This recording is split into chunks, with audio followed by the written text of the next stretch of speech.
এখন যিনি স্বরাষ্ট্রমন্ত্রী সালাউদ্দিন আহমেদ তিনি বলেছিলেন যে একজন বিদেশি নাগরিককে আক্কেল মানে বিদেশি নাগরিক তিনি নিরাপত্তা উপদেষ্টার দায়িত্ব দিয়েছেন ডক্টর মোহাম্মদ ইউনূসকে উদ্দেশ্য করে তিনি বলছিলেন যে আপনার কি আক্কেল জ্ঞান নাই, এবং তিনি বন্ধ করিডোর প্রসঙ্গে বলছিলেন যে এই প্রসঙ্গে বাংলাদেশকে যুদ্ধক্ষেত্র বানানোর একটা চেষ্টা চালাচ্ছেন এই খলিলুর রহমান।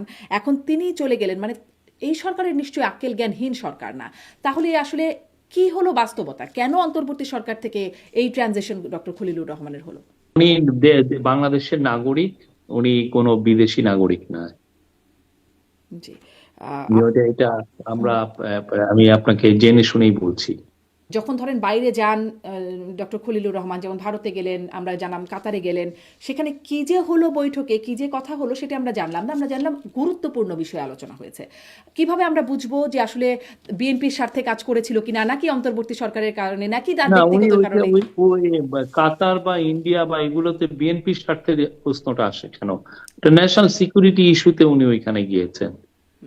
কাতারের সাথে আমাদের একটা ডিফেন্স এগ্রিমেন্ট হয়েছে, কাতার আমাদের অফিসার্স নেওয়া শুরু করেছে, ট্রুপস নেওয়া শুরু করেছে। It's a big agreement.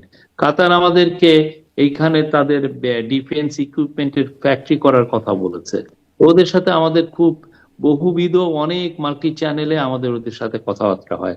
তো সব কথাবার্তা কি পৃথিবীতে কেউ বলে? কি কি আলাপ হয় কোথায়? ন্যাশনাল সিকিউরিটি অ্যাডভাইজাররা বিদেশে একটা শব্দও করেন না। আপনি যে অজিত দোভালকে কোনোদিন দেখেছেন প্রেস কনফারেন্স করতে? অজিত দোভাল যে কত লোকের সাথে মিট করে, আপনার কোনো খবর পান?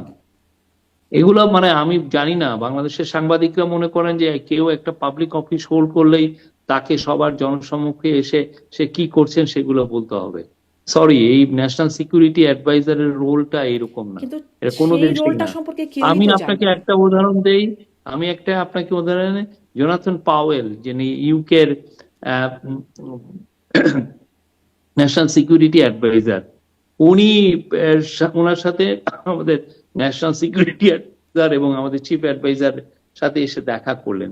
তখন ওরাই রিকোয়েস্ট করলেন, দেখেন এনএসএ যখন কথা বলে ডোন্ট ডু এনি নিউজ। আমরা জাস্ট একটা ফটো ক্যাপশনের মতো করেছিলাম, দ্যাটস ইট। এগুলো তো বলা হয় না, বাইরে আসে না। এবং এইটা যে কোনো গভর্নমেন্টের ক্ষেত্রেই। মানে কিন্তু যখন ধরেন সেই অন্তর্বর্তী সরকার থেকে বিএনপির পররাষ্ট্রমন্ত্রী হয়ে যান, তখন তো এই প্রশ্নগুলো আসবেই যে কি ছিল তাহলে, কি চলছিল কাজ। সেটা যদি না জানি তাহলে তো সন্দেহ থাকতেই পারে। তা সেটা কি আপনারা এমন? জানতে আপনার চেষ্টা করেন, কিন্তু ওইটা তো ওনার ন্যাশনাল সিকিউরিটি অ্যাডভাইজার। বিএনপি মনে করছে they need someone as capable as doctor Khalil, ওই জন্য ওনাকে অফার দিয়েছেন। আচ্ছা, তারা মনে করছেন তাহলে মানে তাদেরও কি আক্কেল জ্ঞান শূন্য হলো, মানে তারা আক্কেল জ্ঞান ডক্টর ইউনূসকে নিয়ে প্রশ্ন করছিলেন।